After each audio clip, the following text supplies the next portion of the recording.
Welcome back to Yeti. It's episode 71. First things first, we are in the Vuelta a España, completing the trio, all three Grand Tours, and actually, so far, literally every single race. We have not been barred from one as of now. But we also have our first sponsors coming in. Before we go look at the value of those sponsors, let's first see the value of where we're at right now. That being $1,028,000 per year.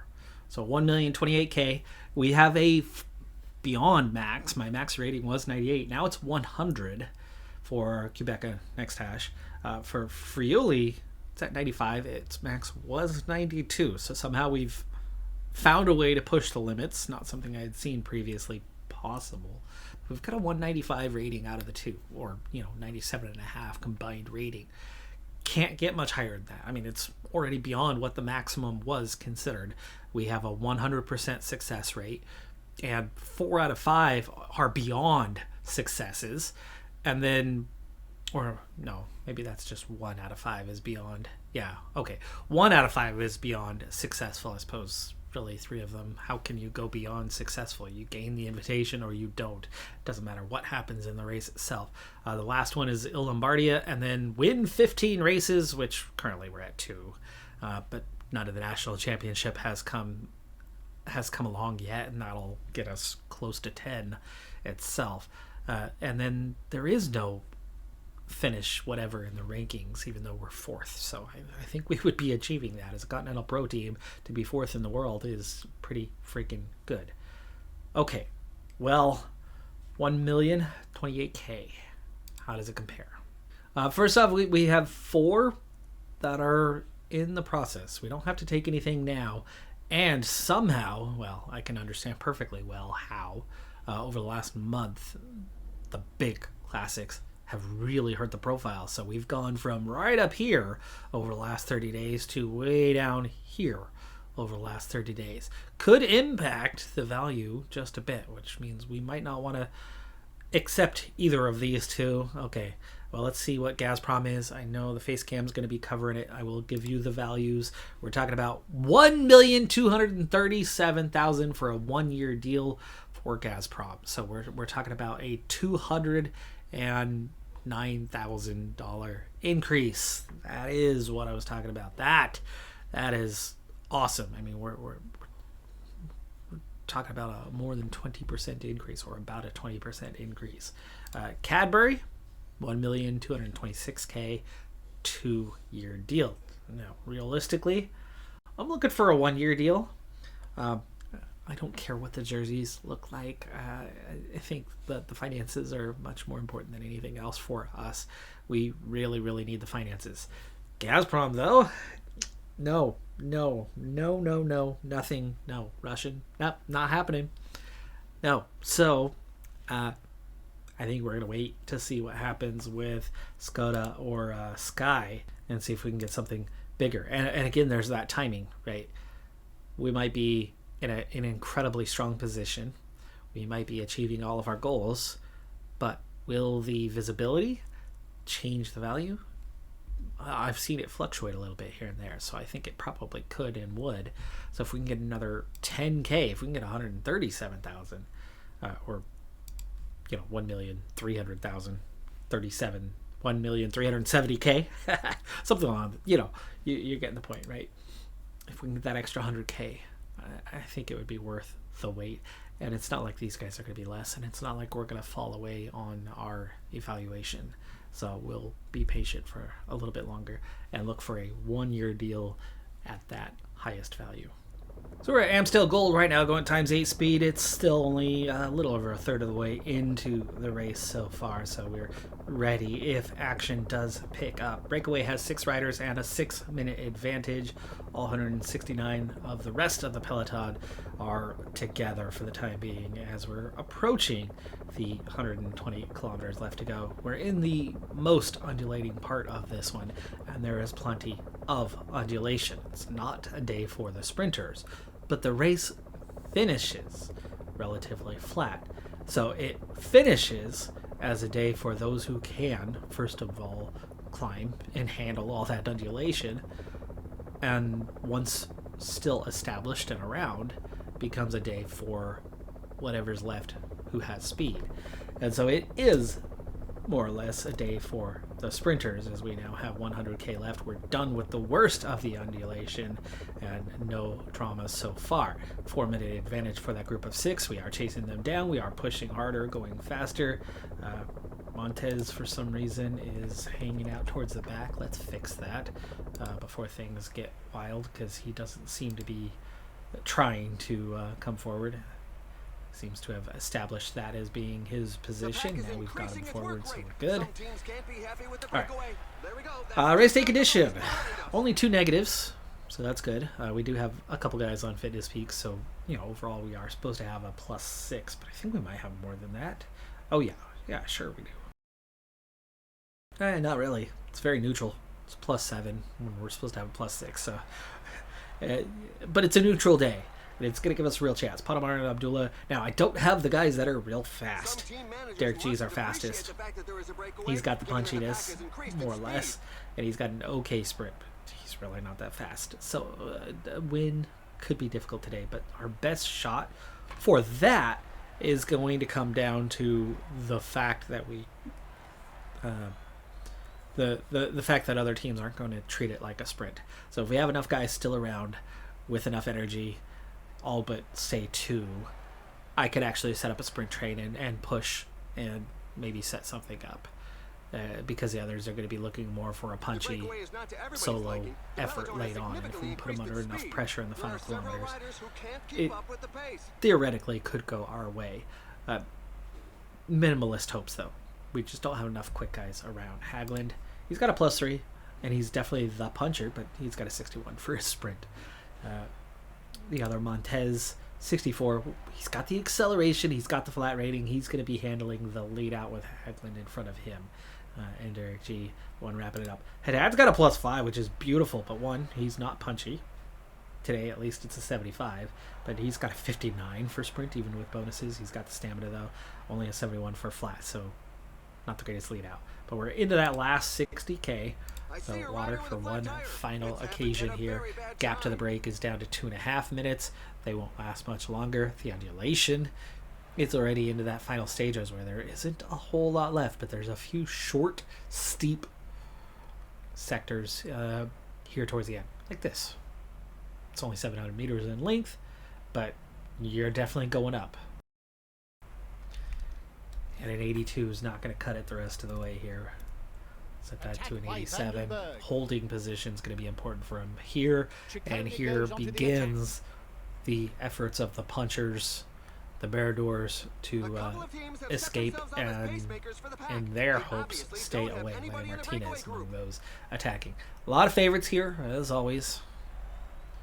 Just kind of have to accept that that's what it is. We're going to see favorites every freaking race. Not all of them, but half of them at every race.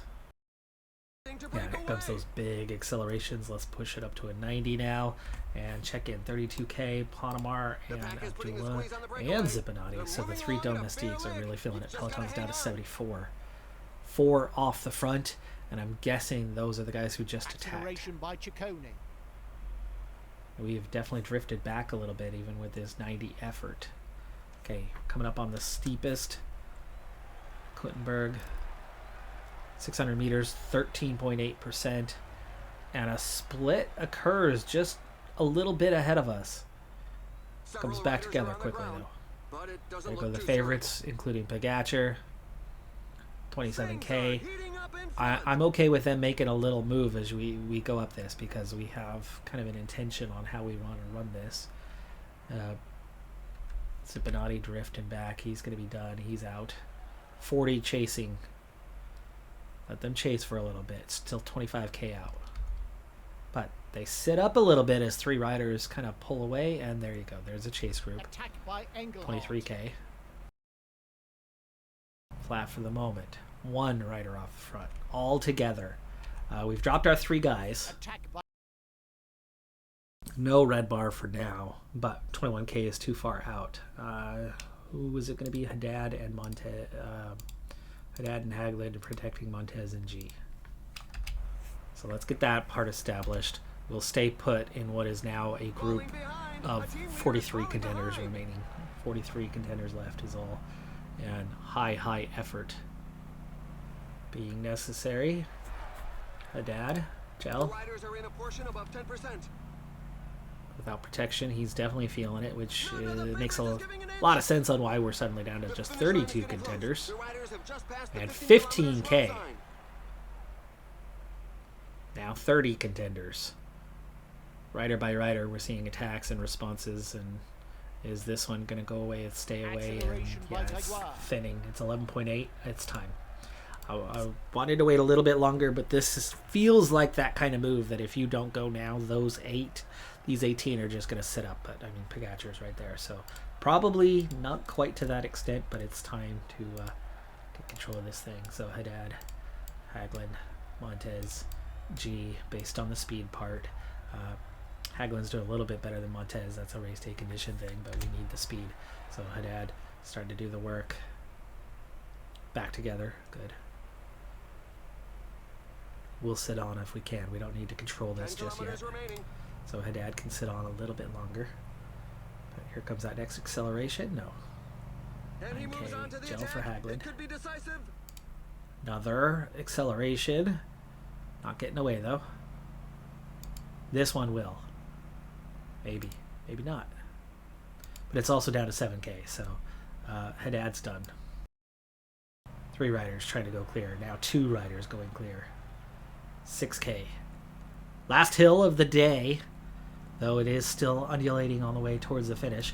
Okay, red bar's gone for Haglund, but he can push on. Still 17 contenders now. Haglund coming forward, 4.5K.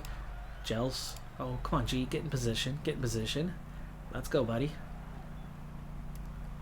Can I soft sprint at 3K even though we don't have a red bar? Yes. Haglund going just as hard as he can. We're set up really well now with 2K to go. Montez. Let's go. Let's go. Keep pushing. Keep pushing. You got to just lead out. G, we've split off the field. We've split off the field. Let's go, G. Let's go, G. Come on. Come on. Yes. We're going to win. Yes. We're going to sweep that podium too. G, Montez, Haglund. Yeah, where's everybody else? There they are. My bad on that part. Gregoire, Fisher Black, Pidcock, Simmons, Engelhardt, Gregowski, and Neal didn't take the first key, right, to Amstel Gold. You've got to hang on. You still got to be there. So that's why we protected those guys. That's why we remained patient while everybody was attacking. It was down to a small group. Having 3 riders left, having a sprint train set up, none of them had the pace to keep up with that. And that's how we were able to get away. It's not that G was so fast, because he clearly was not. Or Montez, or Haglund. But none of them could handle the acceleration when it came. We went at the exact right time. Exact right time. That was the perfect move, and it worked out perfectly for a 1-2-3 sweep. Massive points, and we've got to snowball this puppy.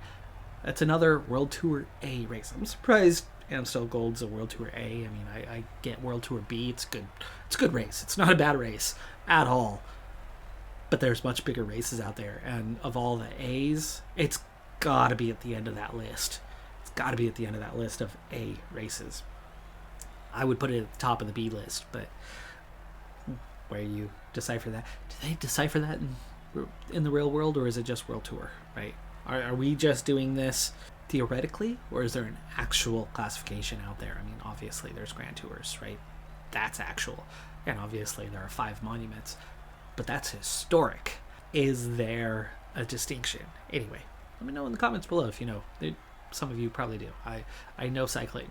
Many of you know cycling better than I do. I know that. I get that. Let's snowball. It's World Tour A. We're down to like 2 of those, right? Make that 3. We've got Eritrea, 5-3. Czech Republic, 5-3. Those are the 2 you want. Japan at 5-1. Yeah, you can pass on that, right? But eventually getting it out of the way is a good thing, right? And so we roll, and it's going to be the Czech Republic.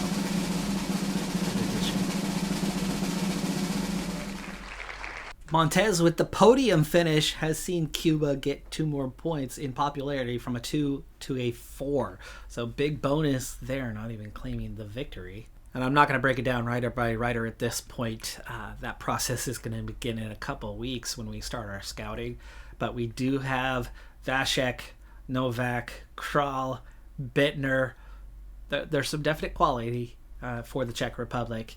We've got some good riders out there. However, only one of the top 6 riders is going to be available this year, and then a couple of additional Kopechki, Kellerman are available this year.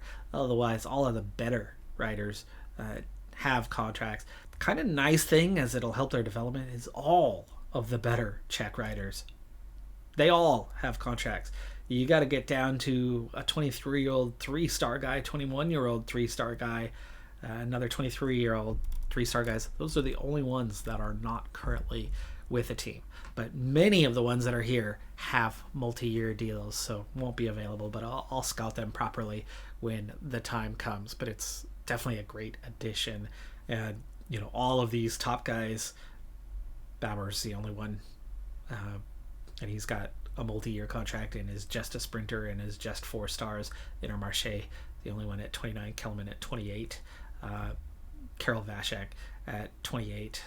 Atruba, 31. Most of the top riders are young, so very much available prospects for us.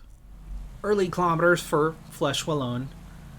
Another big race, another World Tour A race, similar profile to Amstel Gold, both of them kind of on that back edge of A level, but good races, certainly. This one, though, does finish proper puncher's finish. It is an uphill finish, so it's going to be steep, it's going to be tough. We've got 129k to go, so we're going to get water for the first time. Unlike the last time where we got that neutral draw and you had 2 guys on fitness peak, so overall, you know, we had a +7 net. It was decent, it was nothing amazing. The result was. Here, it's going to be a much, much harder thing to replicate, because today it's the opposite. We have a -6 total. We have a -12 net. Like, it's bad. It's almost the same team. I think there's only one single different rider in the field for us today. It's going to be a lot tougher. I mean, the best we have is a +2 for Abdullah, and Haddad, who's a good climber but not a puncher, has a +1. Bigger, taller order today, and we're getting into that undulating period here, so it's time to start slowing it down at least to a +4.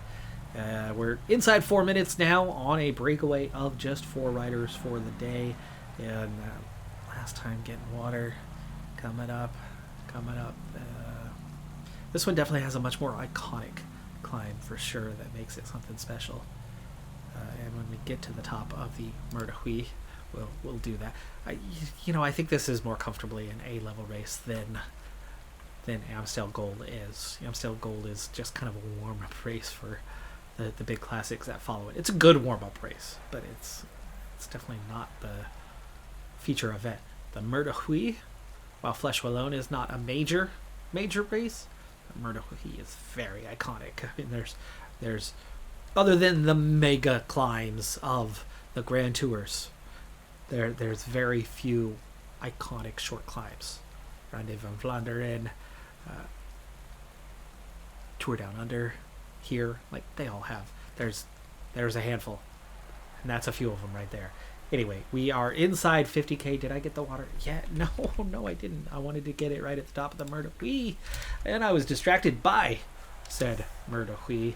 We're looking at upping that effort now to hold that position. We're into the second of 3 circuits here, and the field just split massively. I think it's still going to come back together, but not necessarily. There it goes. Okay, it is back together. 171 chasing, 4 riders, but that effort's got to really, really ramp up as we approach the second time up the Murdahui. The third time will be straight towards the finish. So up to 90 effort. Panamar, how we doing on that water? You're just getting back towards Abdullah and Zipanati and not towards anybody else. And what are those two doing way back here? Like, we need them to get up there as well. Hagland and G, are they behind this? Oh my gosh, they are. They are way back here. What's going on, you guys? These are the 2 guys we need, right? And they're way back here. Panamar finished the water task, and who he was protecting slipped back, so put him on auto. Jouet looks pretty okay on the day, so let's protect, and Jouet can drop back to hold these guys. Yeah, actually, let's do it that way. Let's go back. Panamar, drop back, wait for this rider, protect them, see if we can get them back in contention. Looking like a missed opportunity. I assumed we were going to be okay to this point. Most of the field was together. The little split didn't last long. But here's the guys. I mean, and there's G. G is not the leader today. This is not a sprint. It's a punchy finish. Panamar would normally be much more involved than G, but not under these circumstances. So lead these two out. Accelerate. Bring us back forward. And there. They've got a good position. They've got some good space. Definitely a better opportunity right now. But 4 riders have broken away at the front of the field. We've got a whole lap to go at 31K, so I don't need to freak out. Front 4 still have a 2-minute advantage. Okay, Panamar, out of red bar. Ride like the wind, buddy. Ride like the wind. Well, you can't ride like the wind. You have no red bar. But ride hard. Just make up that ground. Make up that ground. Come on. G and Hagland are hardly keeping up, and he is making forward progress now. It's just a hard thing to do because he's pulling these guys through the field, but we're nearly there. Nearly there. 25K. We're going to pick up Haddad and Shui here in a moment, and Panamar is going to just keep right on riding as we're making it early. There we go. Okay, let's add those two into the mix. Shui is going to fall in line second. Haddad is looking strong. We're going to put him in front of Hagland. Hagland's the punchiest. Panamar, gel. So Shui second in line. G's the one who got held up a bit, so he's off, out of position a little. Panamar. Oh, there's another split in the field. It's 137 riders. Abdullah is there as well. Panamar just ran out of energy, so on to Shui. We're going to pick up Abdullah in a second, and we're going to have to just keep riding from there because Zipanati's ahead of us. Or did we somehow pass Zipanati and I didn't see? Shui's on a 75. Come on. Come on. That's my bad. Panamar try to follow. And what happened is yeah. I never saw Zipanati as we went zipping past him. Yes, pun intended. Okay. Shui. There's Abdullah. Abdullah is going to get in the mix here in just a second. And G is going to take over. It's 21 chasing 11. We are not out of contention yet because the gap is only a couple bike lengths. Gee, only a 90. I'm going to have to remember this when it comes to Abdullah. I didn't do the traditional, like, here's your 99 effort before you take over. But gee, riding hard, others accelerating harder, better, faster. And that's the front of the field. Abdullah, I am going to let you do this thing.